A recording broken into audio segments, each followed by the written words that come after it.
Conference recording started.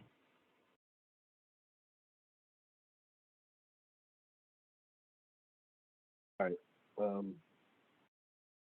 That's for the targets. We'll go ahead and get started. It's 8:17 p.m. Today is January 25th, 2022. This is session 17 of our officers training. We'll be reading lesson 17, Communism, tonight, and going over questions from lesson 16, Propaganda. In the call right now, we have Vice President Brother Macias, First Lady Vice President Sister Rod Ebony, and Lady President Philadelphia 121, Sister K. First thing first, we always start with our pledges, oaths, and songs. If you would, please repeat after me. I commit my body, mind, and spirit. I believe y'all saying it. To the protection, defense, and security of the red, black, and green.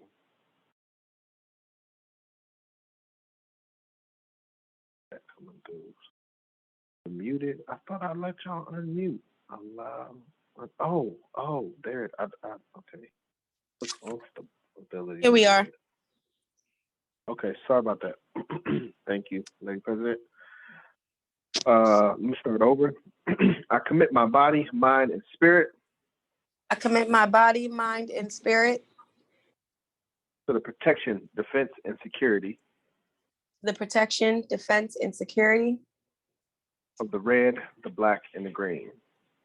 of the red, the black, and the green. I dedicate my life to the redemption of Mother Africa. I dedicate my life to the redemption of Mother Africa And the liberation of her scattered black children. and the liberation of her scattered black children.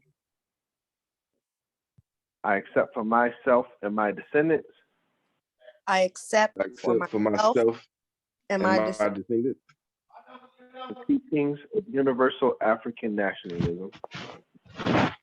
The teachings of universal African nationalism. And I promise that our children will be instilled and I promise that our children will be instilled with the purpose and knowledge of themselves as African people. with the purpose and knowledge of themselves as African people. In order that the cause of our struggle will neither falter nor fail. in order that the cause of our struggle will neither falter nor fail. Until all black people are free and united. Until all black people are free and united.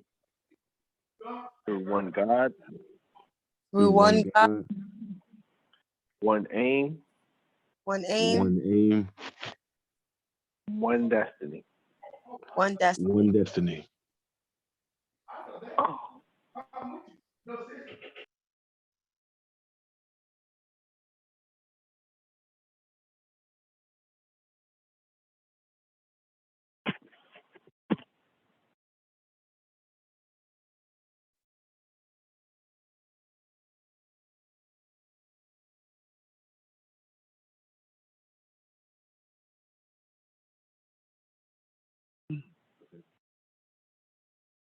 So previous lesson we read is propaganda. This is not a question it's not a question that's answered in the book, but it's a question I think that's important. That question is, what's the most dominant propaganda item or form of propaganda for our people in this time? You don't have to answer now. It's a question we're going to ask again. I would like to know what y'all think now, and then we'll ask again at the end. The news, media. Yep. Social media. Anybody else?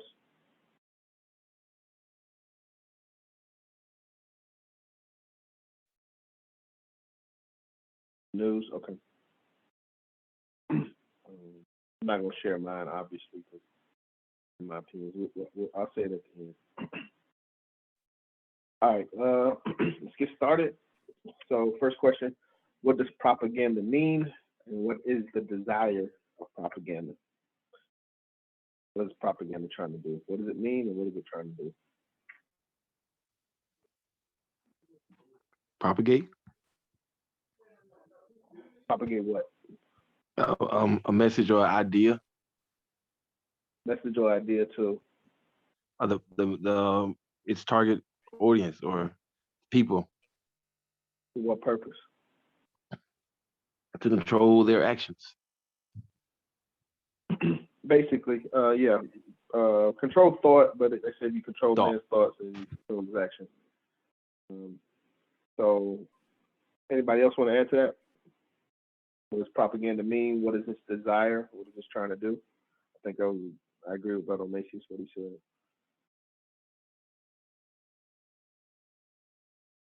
What Garvey says, he starts out, says propaganda means to propagate or make known extensively. So that's what propagate means.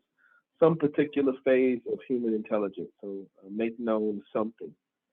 The desire is to convert or influence people to the acceptance of the truth that particular intelligence is sought to spread among them. So trying to convince someone of something. Directed at the public for the purpose, so it's directed at the public, at the people, for the purpose of winning support of that public, to convert people to their principles and to get them to support them, even though they may not be no merit, even though there may be no merit at all. So, any questions on propaganda, propagate, what it means, what propaganda means?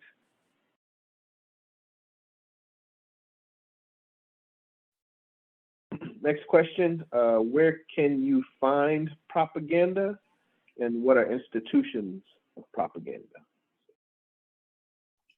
You can find it everywhere on anything and in everything.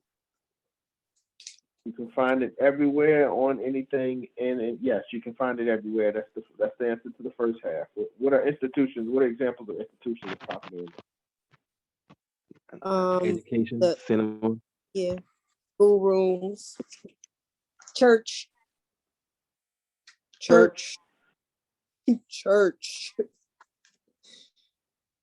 Television.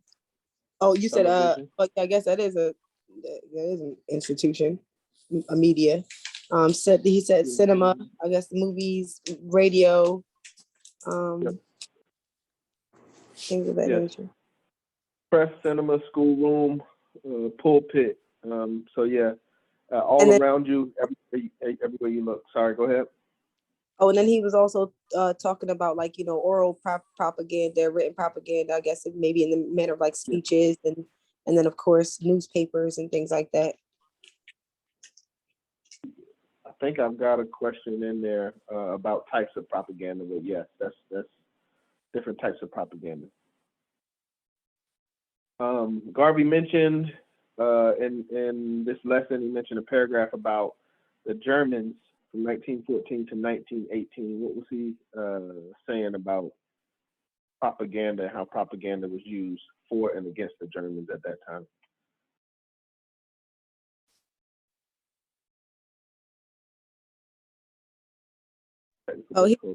At that time they were known to be scientific people, cultured people, and that's what they were known for. But then when the war started, the other nations they were in war with used they were able to discredit them. It says specifically discredit them, ridicule them, and released. I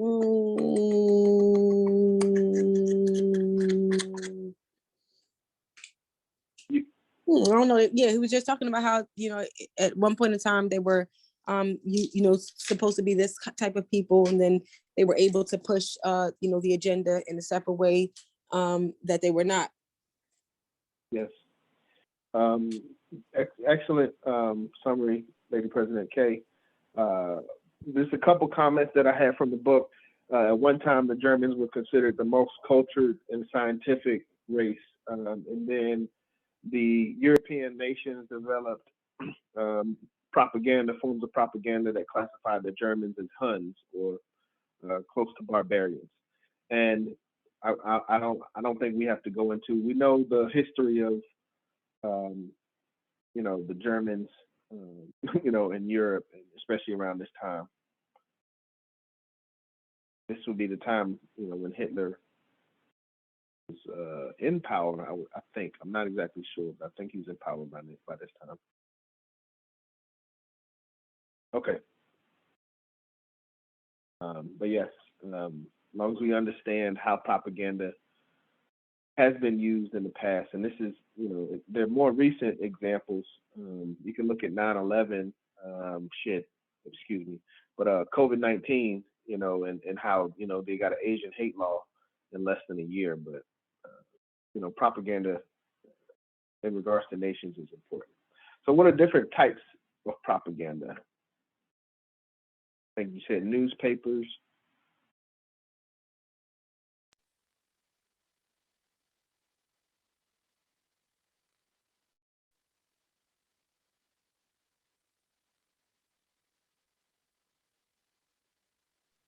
We got Different types artists, of propaganda.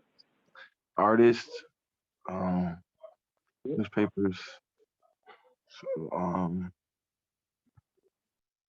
think you said something about a painter. That's artist. The artist, yeah. I would say musician. That's a form of artistry too. That's crazy. I don't even know if those are ones that I wrote as far as artists and music. But what else? Different types of propaganda. So, I guess media would still be in there, like newspaper and things like that. I don't know. It seems like.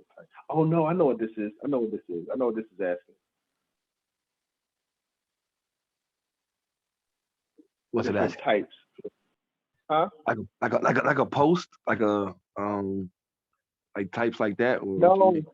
So he made associations. Basically, the different institutions were responsible for different types of propaganda.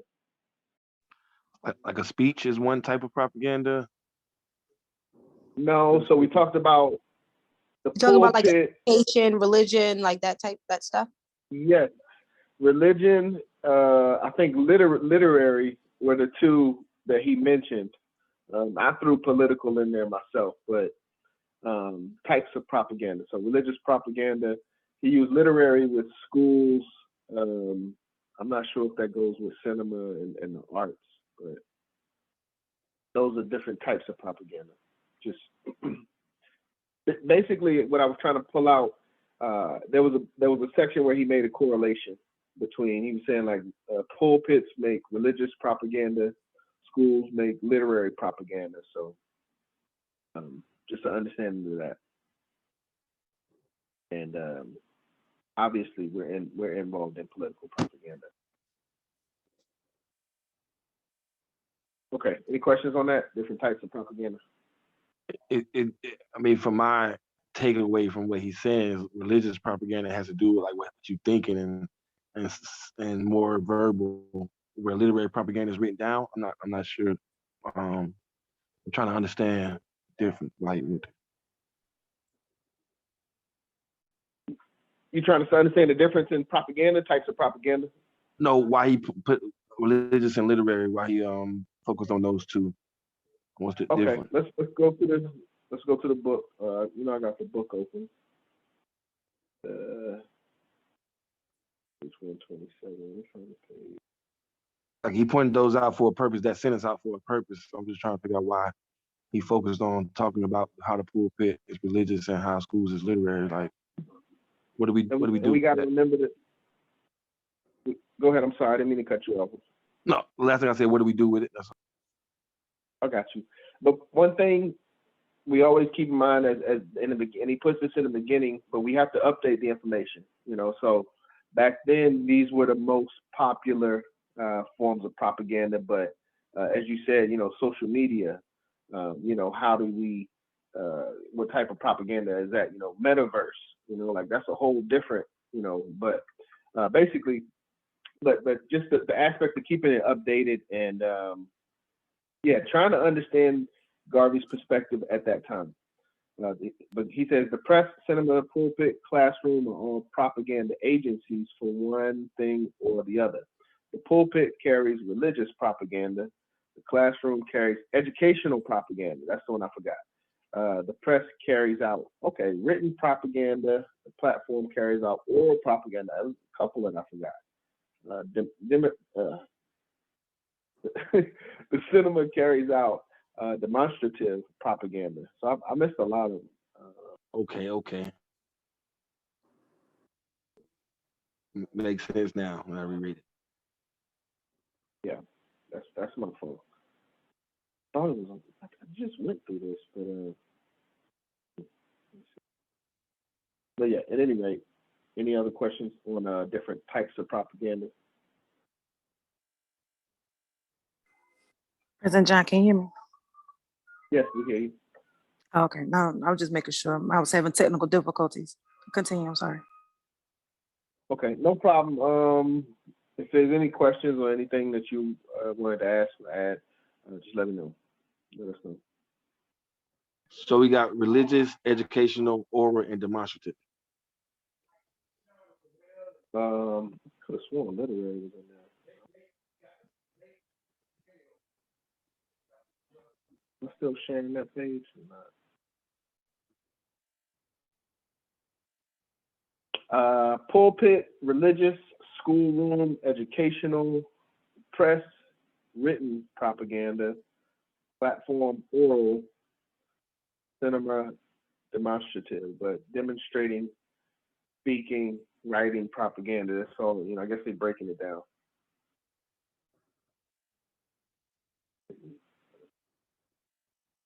Where did I get literary? Literary is written. That's Here it is. The school book is literary propaganda. So this is where I got it. I jumped down here. The Bible is religious. School book is literary, and that's all I had. I missed. I knew it was something here, but I missed this part. That's why we come together and look at this as a collective, and that's why it's good to ask questions. I learned from it. Any other questions on that types of propaganda before we go to the next question? I'm gonna go back. So most dominant propaganda in our lives. Sister Rod Ebony, and did you want to add anything or say anything? Or Sister K, did you want to add anything or say anything on this one? Well, Brother Bruce joined us as well out of Baltimore. What is the most dominant propaganda item or, form of propaganda in the lives of our people? Well, back then it was the paper, and I think present day for us it would be social media probably. Okay, and back then, I'm glad you pointed that out. Back then, what would you say? The newspaper. Newspaper, okay. Lady President, First Lady Vice President, did you have an opinion? Did you want to share anything? I was gonna say each other. Same thing? I'd say each other. Yeah. Okay. Brother Bruce, you still here? All right, we'll come back to that. It'll be at the end. So what are two examples of biblical propaganda in regards to race specifically? What would a couple of things that Garvey mentioned in regards to how what the Bible. Was it the text and the images? Yeah. Yes, but what associations were the text and the images propagating? The picture of Jesus. What about the picture of Jesus? So the whiteness of Jesus and the Bible. Mm-hmm. Specifically black and white. What were examples given in the Bible?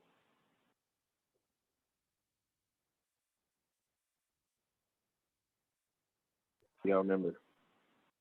I thought it was about. He mentioned about Jesus being white. I thought he said that. Well, yes. Yeah, I thought you just meant like Jesus himself as a form of propaganda. But No, yeah, no, Jesus Jesus being being white. white. What about the other side? You meaning like the propaganda of Jesus being a white man for control, for them to control the masses? I'm sorry. Some of the uses of color in the Bible and how it can be used for propaganda. To depower the black person, to depower the black person. To depower or make them comfortable with the position of inferiority, as some of the previous lessons talked about. But there were some associations made between black and white in the Bible.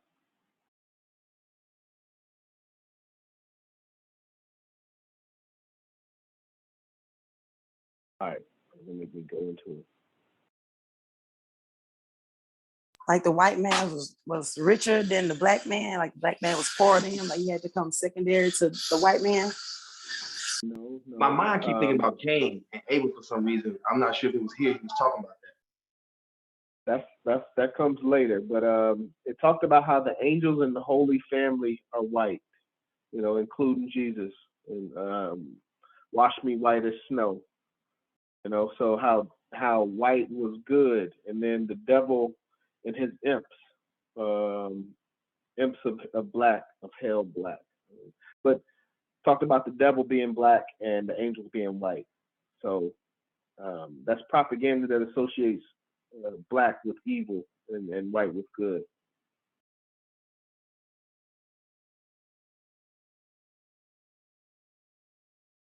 That's what I was trying to.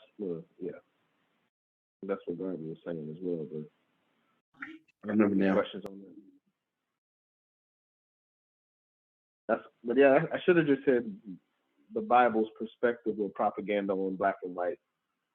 But it associates, there are sections in there that associate with white with purity, and it is what it is. But from a racial context, when we call a group of people white and a group of people black, from a propaganda standpoint, as we said, what it means to propagate, to accept the truth of that particular intelligence, make someone believe something, whether it's true or not. So it makes, and then going into the Germans, it makes the treatment of those people acceptable.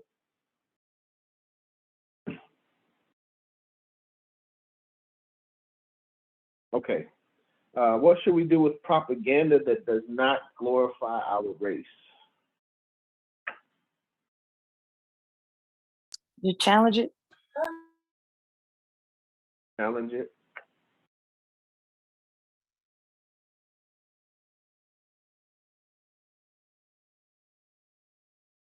Anybody? No. Treat it as trash. You don't. Let me see. So page 128. Next page. Tear from your walls all pictures that glorify other races. Tear up and burn every bit of propaganda that does not carry your idea of things. Treat them as trash. It's not for the glorification of us as a people, and it's negative for us as a people. We treat it as trash. We don't challenge trash. It is what it is.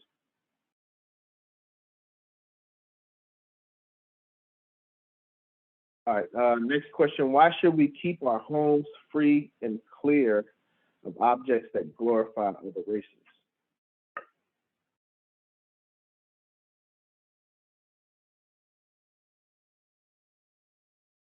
Why should we keep our homes free and clear of objects that glorify other races? We need to always be on top of propaganda and not allow it to not spread it. What happens if we keep objects in our homes that glorify other races? What happens? Our We children will internalize grow up. consciously. I think both of y'all said something right. Go ahead, Lady President.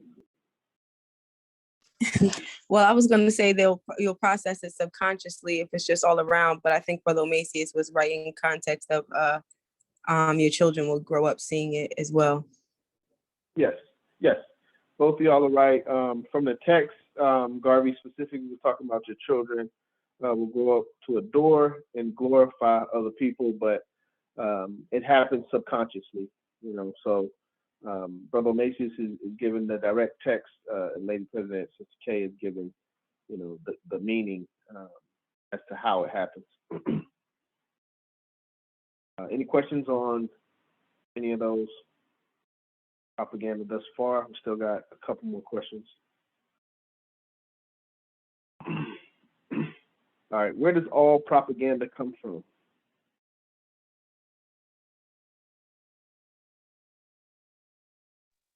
The mind. The mind.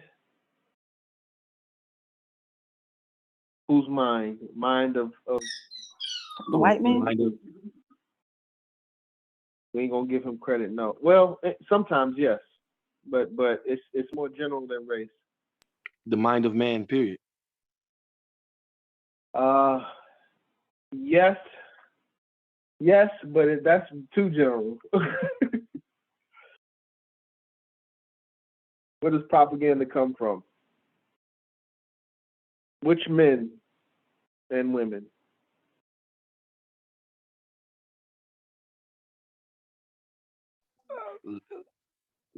Leaders. To an extent. All right.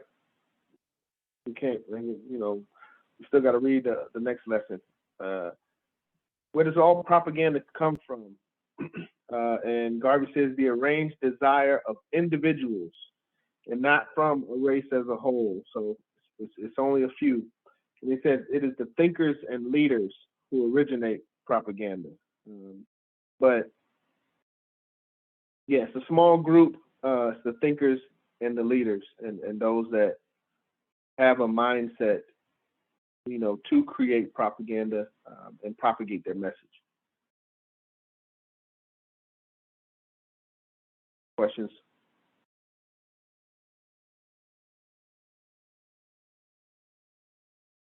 Where propaganda comes from. What does Garvey say about following the propaganda of others?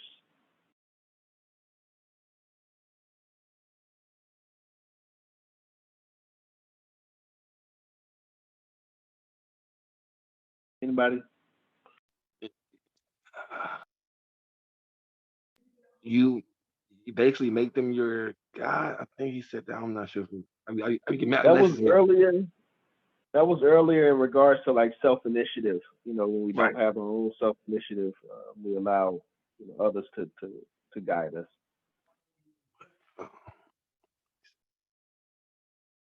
So why shouldn't we follow the propaganda of others? He had a brief example in the lesson, page 129.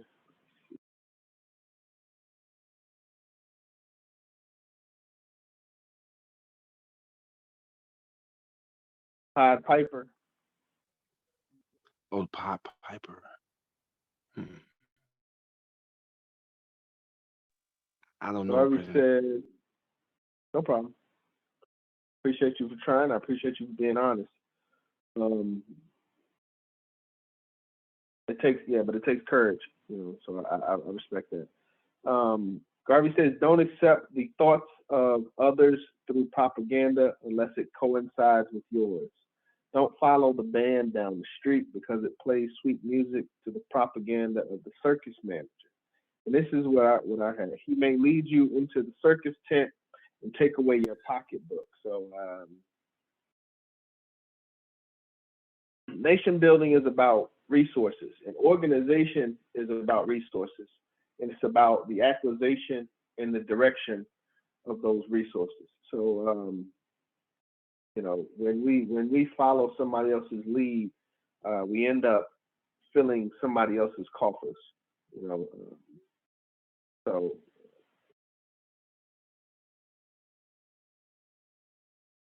that's enough. Like, I'm not going to be doing this all night. People acting like they can't get in. He may lead you into the circus tent and take away your pocketbook. That is to say, don't get on anybody's bandwagon, because he may drive you to hell with his sweet music, like the Pied Piper of Hamelin, who played his sweet pipe and led the rats out of the city into a sea and drowned them. So that was what I was trying to pull from that, was that paragraph. May lead you to a circus tent and take away your pocketbook, but you know, may lead you somewhere, you know, that you didn't plan on being, and your funds being directed somewhere else. Any questions on that?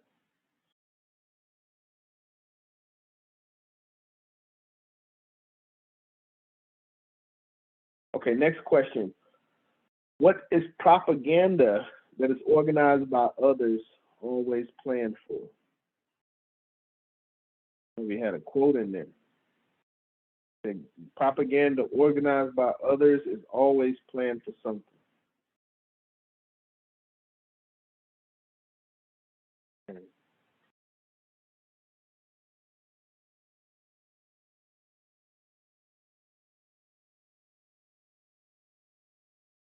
All right, we're going straight to the text.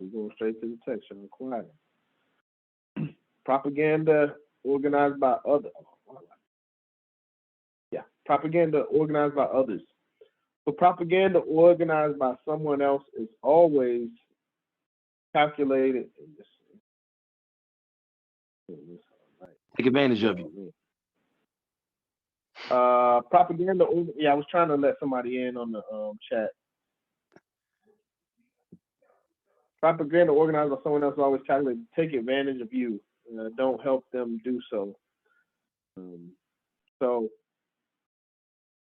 if you're not organizing the propaganda, and we should understand this from a marketing standpoint, you know, like if it's not your message, it's somebody else's message, basically. Greetings, Brother Andrew. You got in. We're discussing propaganda this evening, lesson 16, and then we'll read lesson 17, communism. So what is propaganda organized by others always planned for? And Garvey says propaganda organized by someone else is always calculated to take advantage of you. Any questions on that? Propaganda organized by others.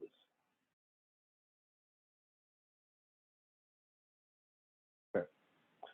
Next question. What color should we wear when we are mourning, when we are sad, or going to a funeral, or whatever, something sad, and why? And this is not a requirement. This is just a suggestion that Garvey made. But White. I don't know if we were paying attention. Why should we wear white? To flip the propaganda of black being all this negative stuff and white being all good. Absolutely right. Absolutely right. I can't say it any better. When in mourning, he should wear white. This is meeting propaganda with propaganda. So yes, as Brother Macy said, the current propaganda is that, you know, you should wear white when you're happy and black when you're sad. You know, just to go against it, you know, we're gonna wear white when we're sad and black when we're happy. That was just, you know, Garvey's perspective. Any questions on that? What colors we should wear when we are mourning and why? And again, that's not a requirement. It's just, I'll reword that later on. All right, next question. What are customs based on?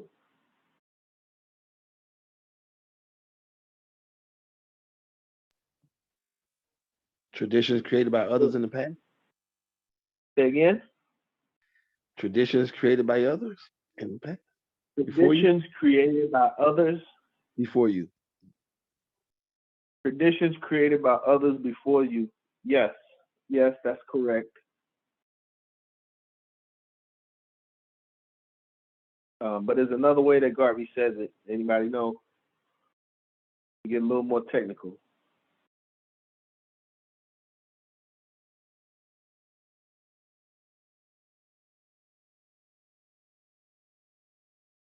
Does he say rituals? What are customs based on? All right, I'm going to it, y'all. You know what I mean? We ain't got but a few more minutes. Customs are based upon acceptance of propaganda skillfully engineered. So you're right. Traditions, that we've done in the past, but it's our acceptance of these traditions that have been created, or as Garvey says, skillfully engineered. When we think about Easter or Christmas, Valentine's Day, St. Patrick's Day, there comes a time in everybody's life, as us, growing up, that you start to think, where do these things come from? And why do we practice it? But from Garvey's perspective, you got to give credit to the engineer or the creator, whether they were conscious or not. But these traditions that we accept, have been created over time. So that's what customs are based on. Customs are based on the acceptance of these traditions, or we can call them propaganda, the belief that someone's birthday is this day, someone's death day is this day. We should celebrate their life or their birth by buying this or having this in the house and decorating this, or hiding these. So the question has to come, who developed these customs, and what propaganda is behind it. Questions, comments?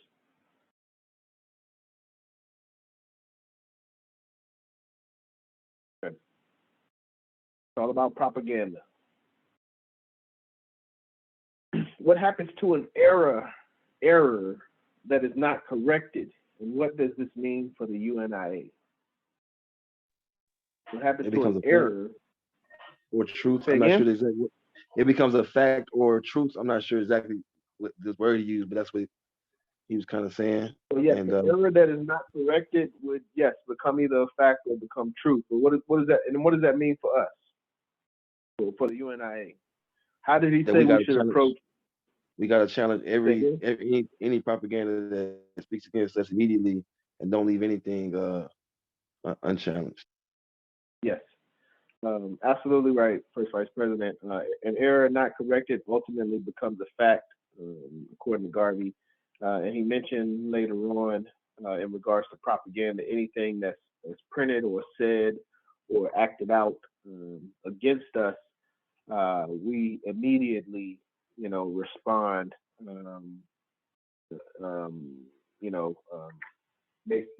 with our displeasure or however it may be. But we can't let things go unanswered, especially when people are coming directly at us. Questions, comments on that?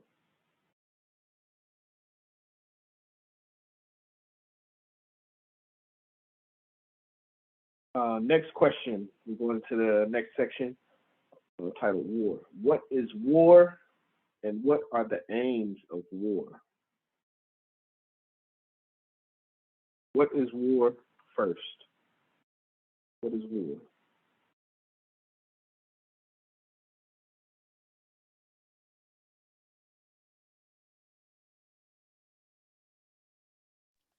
Anybody? People fighting against each other. People fighting against each other? Yeah. Yes. And yes, that's part of it. To get something that they need, or to get resources for themselves or their family or their community or their nation. People fighting to get resources for their nation.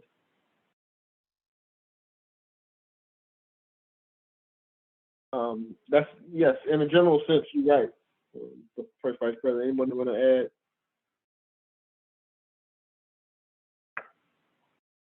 add? So Garvey says war is hellish passion of men let loose in opposition of man. It sums up the cruelty of man towards man. So that's the first thing. Let me stop there. What is war? War is the hellish passion of man let loose in opposition to man. It sums up the cruelty of man towards man. Do we remember the lesson on man? Anybody remember the lesson on man? Come on, y'all. It's gonna be a tough exam.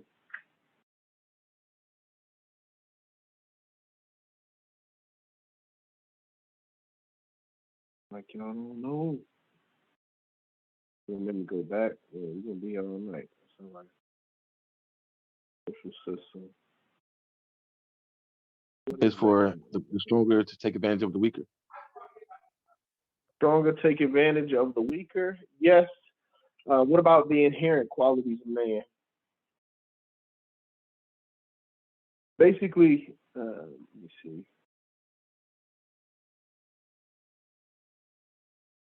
Why must man be regarded as dangerous? Why is man always who is man always in conflict with? Man's always in conflict with the good and evil in himself. But man is naturally vile and wicked, chief murderer. Man has a rough history. So what I read when I read this is Garvey's talking about. He's saying the war is the extreme, the extreme negative polarity of man. We talked about man, we talked about the social system, we talked about institutions, and we know how these things can be built on the positive side. Man can be positive, social institutions can be positive, or societies can be positive, institutions can be positive. But on the same side, when you look at, war and militaries and nations, fighting against other nations, these are the exact same things of man, societies, and institutions. But instead of, building nations, their intent is to destroy nations. War is the extreme, negative polarity of man organized against man. That's what I'm trying to convey, and I think that's what Garvey was trying to say. Any questions on what war is? Makes sense. So yes, when we think about man, it's man is the peace. Man is potential. But whether it's peace or war depends on how we're developed and what we create. All right, and the aims of war, as you said, individuals trying to feed their nations, feed their families. Garvey says it always aims at the stronger taking advantage of the weaker to gain that which could not have been acquired otherwise. So again, it's the extreme. Once everything else didn't work, you tried to buy it, you tried to negotiate, you may even try to steal it, but it ain't working. So you got to go to war. You got to pull out the weapons, either defend your land or take somebody else's land. But that's what war is about. Questions, comments on that?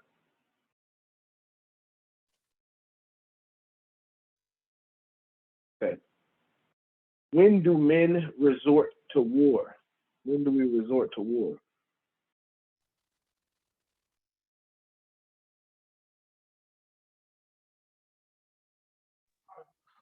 When they Kind of straightforward.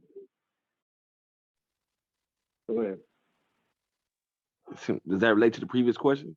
When they exhausted all Yeah. possibilities? Yeah, when everything else don't work, pretty much. That's what I would generally say, when everything else doesn't work. But Garvey gives a specific thing that we should be using to prevent war.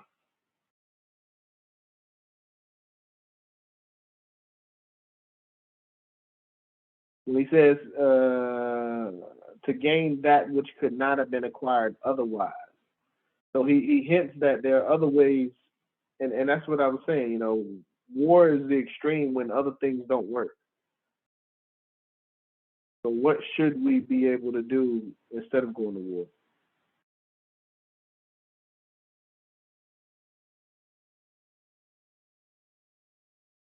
Garvey says war comes when men fail to adjust their differences with reasoning. So When we can't negotiate, basically,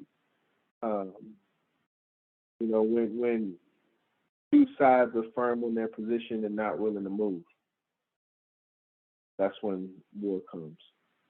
But when we can't adjust our differences with reasoning, that's when war comes, according to Garvey. All right, last couple questions. It's 9:02. 5 more questions. Where did the first war start? Where and when did the first war start? Where did we get Cain and Abel. Exactly, Cain and Abel. First war started Cain and Abel. That's the history of the first war. According to Garvey, which generation has shown that man intends to become wholly reasonable or peaceful? Because he talked about, war happens when we're not reasonable. So I relate that to peace. So which generation has shown that man intends to become wholly reasonable? When we look back at history, from Cain and Abel to now,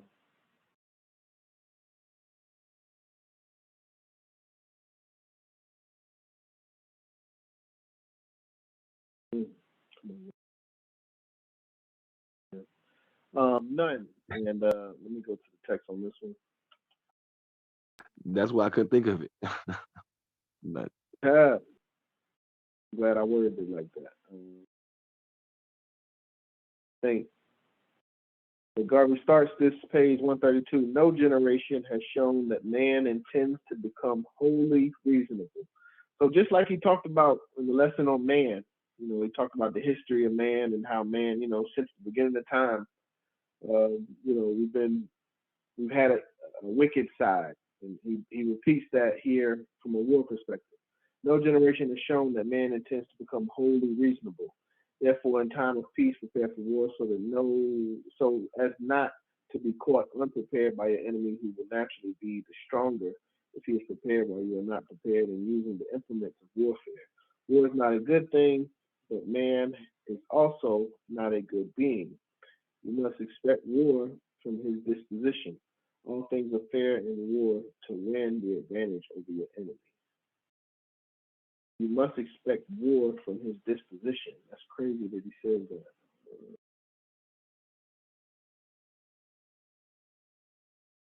Pretty cool.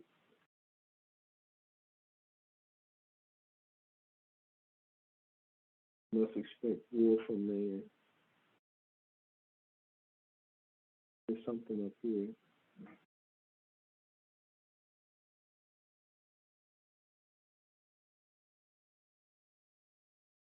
We know him. We must regard man. Wow.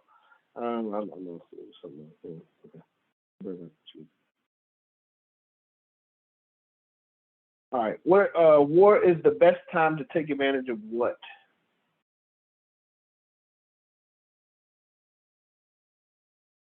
the distractions of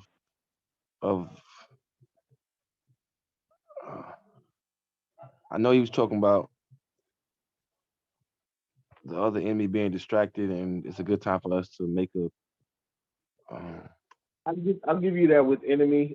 He used the word transgressors, but yeah, war is the best time to take advantage of your enemies, and that would be in a sense of, I don't know if that would be I'm assuming he's talking about when you're not at war and they are at war. Right. But that is the intent. Correct, First Vice President. How do you become stronger while people are warring against themselves? People are warring against themselves. How do you become stronger?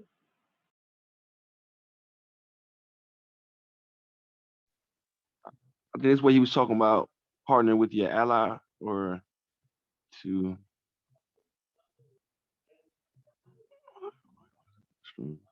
No, this was just the answer was just exercise good judgment. He said the more other people war among themselves, the stronger you become if you exercise good judgment. So I think this is talking about preparation. When he's saying in time of peace, prepare for war. So while others are distracted, the only way you can take advantage and get a better position is if exercise good judgment. But just making the right decisions at the right time, understanding, the advantage of having a distracted transgressor or opponent. What is our only hope of escaping hate and prejudice of other people? Escaping hate and prejudice of other people. I feel like a trick question here. Huh? Like a trick question here. Like it ain't no hope, huh? Okay. Might be a trick question because it got me stumped. What is our only hope? This lesson is propaganda. I bring the questions. I try to bring it straight from the book. What is our only hope of escaping hate and prejudice of other people? Promoting love just within ourselves, I guess. Just continuously promoting propaganda about the greatness of ourselves and love within ourselves. I don't know. Yeah, I mean that's what I was doing too. I think it's internal propaganda as well as external. So we have to convince ourselves as well as convince others of our greatness. That's what I would think. But let's see. Wow. Everybody was Garvey said keep them severely occupied with other problems.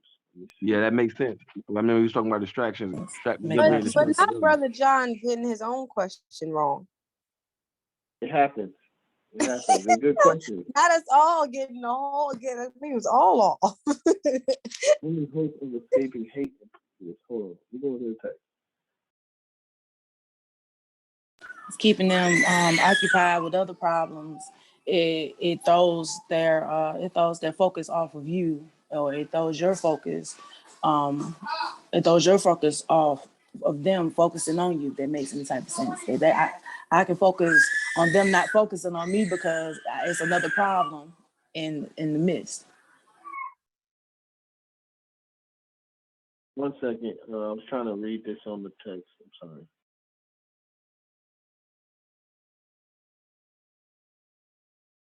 Each other and much answers to take it.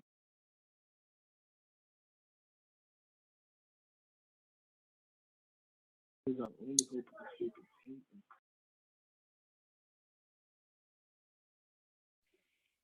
I think it was in the last sentence, Brother John. I think the more confused they are worrying over their troubles, the more time you will have to get out of your trouble. That's a poorly worded question. It's like it's no other answer. I mean, Brother John, what answer were you thinking about? Were you feeling for? Internal and external propaganda. I mean, it kind of states that right there at the bottom a little bit. I mean, what you mean? Now this is talking about yeah, but I meant more from a positive sense. So I guess I'm saying show people how good we are, show ourselves how good we are. But I guess what Garvey's saying is keep our and this kind of makes sense because we talked about it earlier. With our racial education, it must be private, but keep the benefits and the praise of ourselves to ourselves, and then with our external propaganda, we confuse our enemies. I think that's what he's saying. Well, I imagine if he's attempting to mimic, if he's always saying whatever the white man can do, we can do better. Yeah. They aren't specifically ever going around talking about how great they are. They just change stuff around and then just push it like it's fact. Really... Well, do they? Why they do that? What about the parades and stuff that they do? I don't know, inventions, for instance. They'll just, rewrite their name on it and say they did it, but they're not. I don't know. I don't know. I guess maybe Columbus holidays are really the only time they're really in celebration of themselves. But I don't really see white people going around being like, "Yeah, I'm great. I'm white. And I'm happy about." I don't really see that. Yeah. But yeah, skip that last question. I'll reword that later. Let me see. All right. We're getting ready to read for the last 20 minutes. In some summary, I did want to ask the first question again. Dominant propaganda item in the lives of our people today, and media is the number one answer thus far. Everybody still agree media.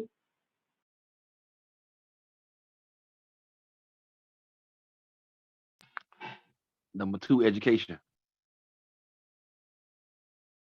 If I could give 2 answers. What about education? Like, what's the key in education? What part of education? We all go through education system right now, and that educational system, as from birth, is creating who we are, and the social media kind of like backs it up in a sense. But the social media is created from the lack of or um educational systems that. So I'm changing mine to education. Wow, you brought up the first one. I had Holy Bible was mine.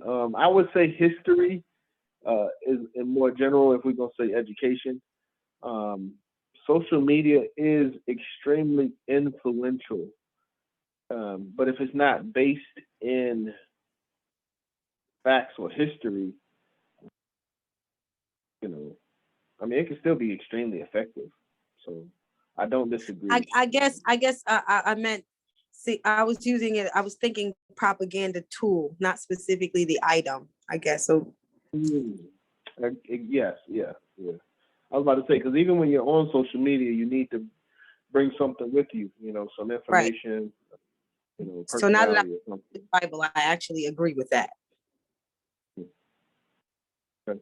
And if y'all don't know, but the Bible, it was the first book that they had on the printing press. So it was the first book that was mass produced. Right. All right, Brother Macias, okay. Would you like to read? I'm ready, brother. 9:14. Let me see how much we got. Too bad. Yeah, okay.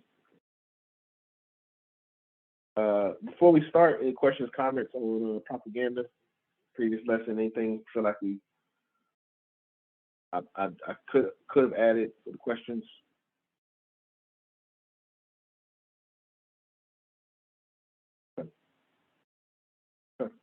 Brother Macias, I hand the floor over to you. All right. Lesson 17, communism. Communism is a white man's creation to solve his own political and economic problems. It suggests that enthronement of the white working class over the capitalistic class of the race. It was conceived by white men who were in sympathy with the economic struggles of their own white masses. It was never conceived and originally intended for the economic or political emancipation of the Black, but rather to raise the earning capacity of the lowest class of white workers. It was founded principally on the theory of Karl Marx, who knew very little about Negroes and who thought and wrote less about them. It is a dangerous theory of economic and political reformation because it seeks to put government in the hands of an ignorant white mass who have not been able to destroy their natural prejudices towards Negroes and other non-white people. While it may be a good thing for them, it will be a bad thing for the Negroes who will fall under the government of the most ignorant, prejudiced class of the white race. The ignorant white man is cruel and prejudiced because of his very ignorance. Therefore, you may see how dangerous it would be to place in his hands, by the very strength of his numbers, a government dictated and controlled by him. While the capitalistic system is ruthless and bad, it nevertheless gives the Negro a chance for employment competitive with the working class or white man for the purpose of extracting profit from labor, irrespective of the color of labor. The Negro, not being an industrial employer, shares therefore the opportunity to labor in competition with the white worker only because the white capitalist is willing to use anybody who can contribute the most profit to his industries. regardless of color. The capitalistic white man is an enemy of communism for the preservation of his own interests, if nothing more. The Negro is not his own industrial employer and loses the goodwill of white capitalist employers because he is a communist. He will find himself unemployed. That is just what the communist wants, so as not to have a black competitor. This will enable him to dictate his terms to the white employer and give him at the expense of the unemployed Negro, because he too is a communist. The idea of the communists inviting Negroes to join their ranks is to support their theory that Negroes are communists too, so that if a white employer has to decide between a black communist and a white communist by the appeal of a race, the white communist will get the consideration and the advantage. Therefore, the schemes coming from the white communists is to make Negroes communists. It is a vile and wicked scheme. The communists have created their own party and organization of which they are international leaders. They alone, as executives, know the policy and designs of the Communist Party, which are kept from Negroes for the purpose of fooling them into a sense of false security.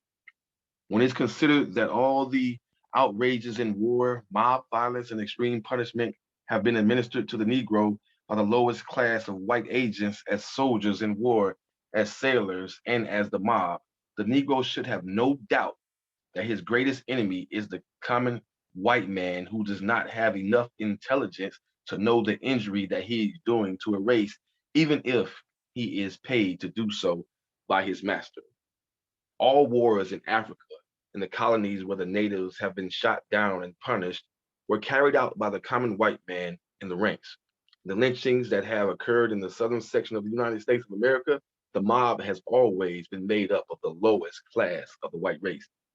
No governor, state official, or major aristocrat has ever been found in the mob or leading the mob. The mob has always been made up of the common, ignorant people from whom communities are made up of and whom the party is intended to give political power and economic advantages. The threats to run Negroes out of Jamestown, Pennsylvania, and the cotton fields of Mississippi and other sections of the United States were threats that came from the common white people. They served notices which stated, "Nigga, don't let the sun go down on you in this town." It was the common white people of Cardiff, Wales, who in 1923 stopped the funeral procession of a dead Negro seaman, smashed the coffin, cut off his head, and made a football of it in the street as a protest of Negroes being employed as seamen in Cardiff while white men wanted to work. In South Africa, East Africa, and Southwest Africa, it is the poorer white colonists who participate the most wicked discrimination and persecute the natives to rob them of their rights. Everywhere it is the poor colonist and the poor white man who carries out the dirty work of prejudice against Negroes. These are the class of people for whom communism is intended. Consider that the socialists, the communists, and the trade unionists of the white race are all agitating for higher wages and better living conditions. It is evident that these economic improvements must only come at the expense of greater exploitation of weaker people.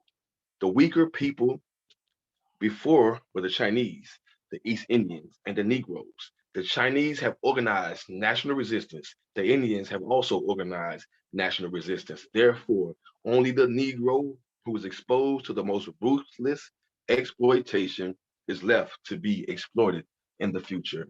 Surely the low class working white man will stop at nothing to raise his stature, even as controller of government through communism, even though it crushes the Negro. Hence, the Negro must realize that he is being played for a sucker. What the Negro must do is to let the communists fight their own battles and stand back to watch the fight. The Negroes must take advantage of the opportunities presented during the fight, but he must not join the fight as a communist because he will be helping to bear the brunt of the battle with no guarantee that his condition will be better, but objectively worse because he will help to transfer government from the more intelligent and cultured in behavior to that of the ignorant, more prejudiced, and most cruel. The man who caught your forefathers in Africa was not the white capitalist, but the white sailor, who is a class of man from whom the communists are made. He is dangerous to the Negro's liberty as a common man and as an ignorant man. Never join him to destroy the intelligence that rules the civilization that has given you existence upon up to this present time. Anytime you are asked to join the Communist Party by your communist associate or acquaintance, tell him an answer when you get to Russia, but not before then. Read Statement on Communism, a Negro, Philosophy and Opinions of Marcus Garvey.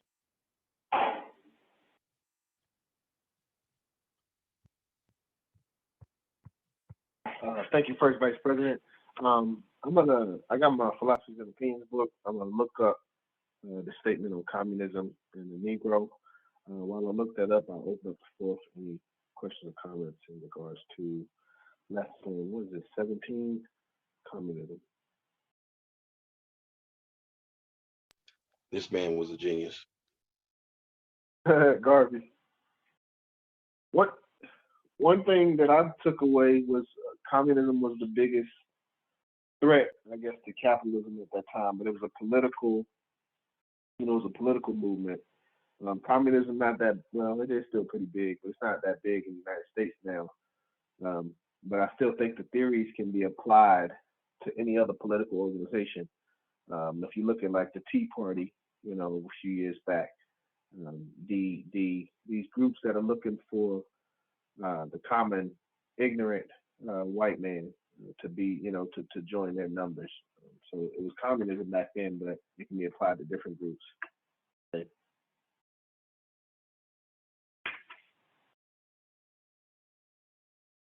This makes me remember a lesson when he said, "Never let them tell you that we are all one." And that's what communityism, kind of tries to do. But by him pointing out that basically the numbers of the white man, and they're going to position themselves to be the leaders of the one, and we try to come together with them, I think is just a great political stance. Yep. Race first. So there's comments on page. Communism is the essay called "The Negro, Communism and His Friend." It's on page 69 of Philosophy and Opinions. This won't be part of the questions. Let me see, 69. Few pages. Any other questions or anything before I read this? Because it may take us to the end of the group.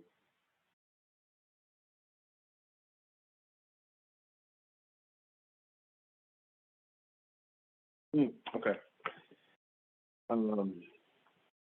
The Negro, Communism, Trade Unionism, and His Friend. The quote, "Beware of Greeks bearing gifts," end quote. If I must advise the Negro working man and laborer, I should warn him against the present brand of communism or workers' partnership and support in America, and to be careful of the traps and pitfalls of white trade unionism and affiliation with the American Federation of White Workers or Laborers. It seems strange and a paradox that the only convenient friend the Negro worker or laborer has in America at present time is the white capitalist. The capitalist, being selfish, seeking only the largest profit out of labor, is willing and glad to use Negro labor whenever possible on a scale reasonably below the standard white union wage. He will tolerate the Negro in any industry except those that are necessarily guarded for the protection of the white man's material, racial, and assumed cultural dominance. If he accepts a lower standard of wage than the white union man, but if the Negro unionizes himself to the level of the white worker and in affiliation with him, the choice of and preference of employment is given to the white worker without any regard or consideration for the Negro. White unionism is now trying to rope in the Negro and make him a standard wage worker.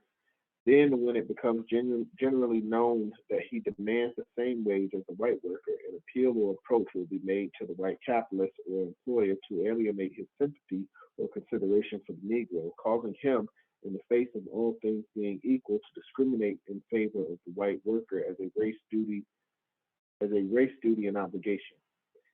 In this respect, the Negro, if not careful to play his game well, which must be done through and by his leaders, is between hell and the powder house. The danger of communism to the Negro in countries where he forms the minority of the population is seen in the selfish and vicious attempts of that party or group to use the Negro's vote in physical numbers in helping to smash and overthrow a revolution, a system that is injurious to them as the white underdogs, the success of which would put the majority group or race still in power, not only as communists but as white men. To me, there's no difference between two roses looking alike and smelling alike, even if one calls them by different names. Fundamentally, what racial difference is there between a white communist, Republican, or Democrat?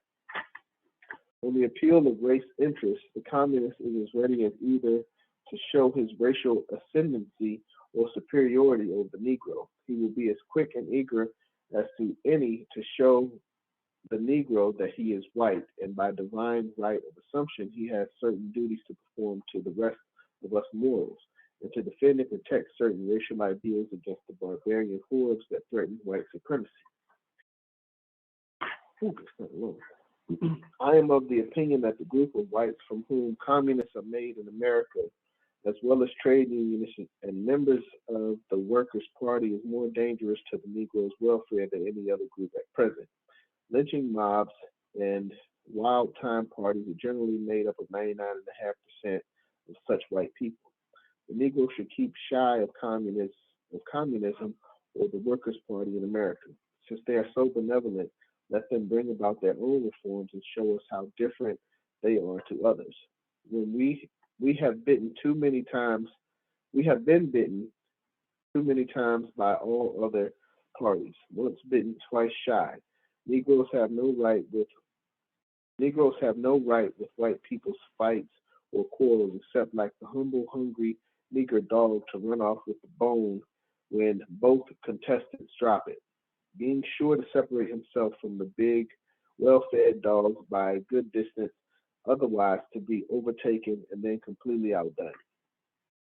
If the Negro takes my advice, he will organize by himself and always keep his scale of wage a little lower than the whites until he is able to become, through proper leadership, his own employer. By doing so, he will keep the goodwill of the white employer and live a little longer under the present scheme of things. If not, between communism, white trade unionism, and Workers' Party, he is doomed in the next 25, 50, or 100 years to complete economic and general extermination. The Negro needs to be saved from his friends and beware of Greek-span gifts. The greatest enemies of the Negro are among those who hypocritically profess love and fellowship for him, when in truth and deep down in their hearts they despise and hate him. Pseudo-philanthropists and their organizations are killing the Negro.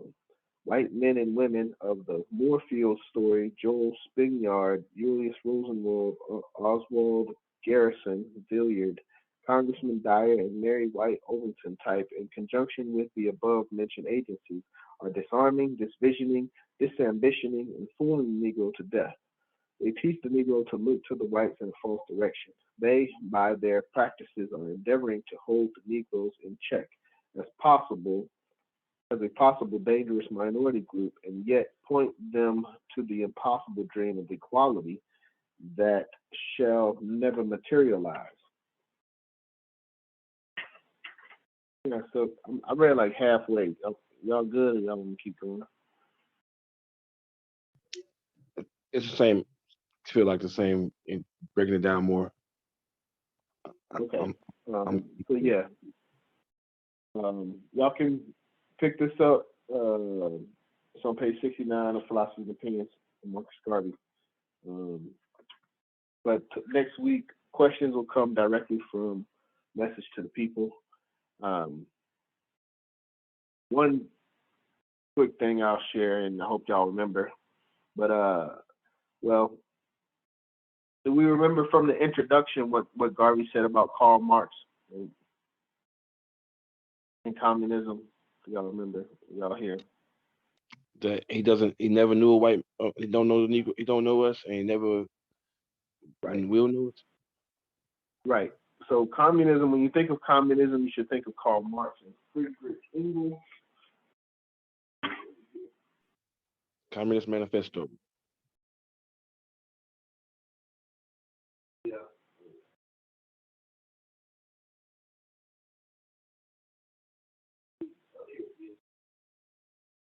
Yeah, Communist Manifesto. Karl Marx and Friedrich Engels, but they like this is the foundation of the book, like almost like our Constitution and Message to the People is the foundation for the UNIA. This book is the foundation for communists. But it was financed primarily by a guy named Friedrich Engels, who happened to be a capitalist. And he made most of his money through capitalism, but he was financing a guy who was talking about communism. So a lot of the thoughts come from Karl Marx, but who knew very little about Negroes and thought and wrote less about them. So, in general, when he says that, it's like, bam, why would I even worry about, communism or look into communism? I like how Garvey put that in the beginning, and then later on he talked about the population that communism seeks to attract. Being the ignorant white man, and no matter where we are, whether it's here or in Africa, a lot of our issues and battles start from ignorant white people. So communism was nothing new to Garvey. It's just a new face for a group of ignorant white people to be in charge. And he would rather be, under a capitalist system if he had to choose between the two. So we 1 minute before 9:35. Any questions or comments before we close? I know we started a little bit late today, but we're not going to stay on too late. But I will open the floor for anybody, opportunity for any questions or comments.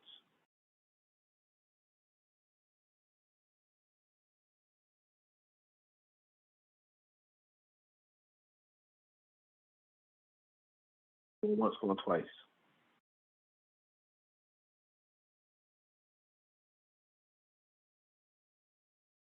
Okay, so next Tuesday, inshallah, God willing, we'll have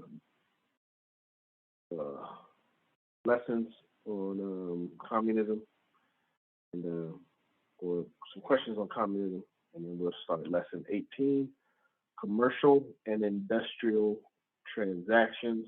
So, as I said, when we're getting, in my opinion, let me go back to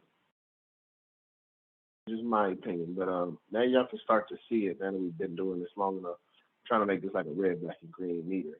So we did green first, we got through black, and then we started to get the red. But these are the global lessons. So we just talked about, we just went over propaganda in depth.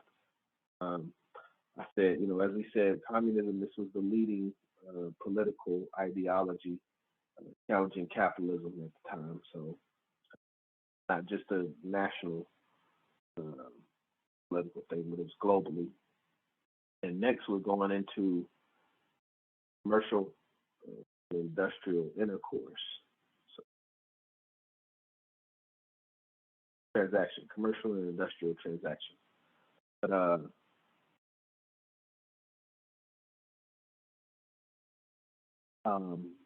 I haven't read it in, I got to read it again, but I'm going to just make a guess that it will build on economy.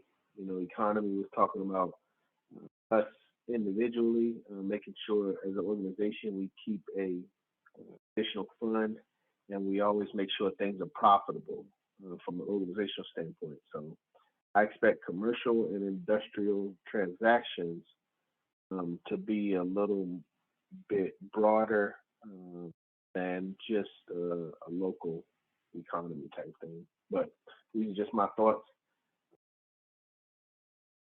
We don't have any questions or comments, and we'll move to close and next week. All right. Y'all would repeat after me. One God. One God, One aim. one aim, One destiny. one destiny. Africa for the Africans. Africa for the Africans, Those at home and those abroad. those at home, Those at home those and those abroad. Grace first. Y'all have a good evening. Which first? Blessings. race first.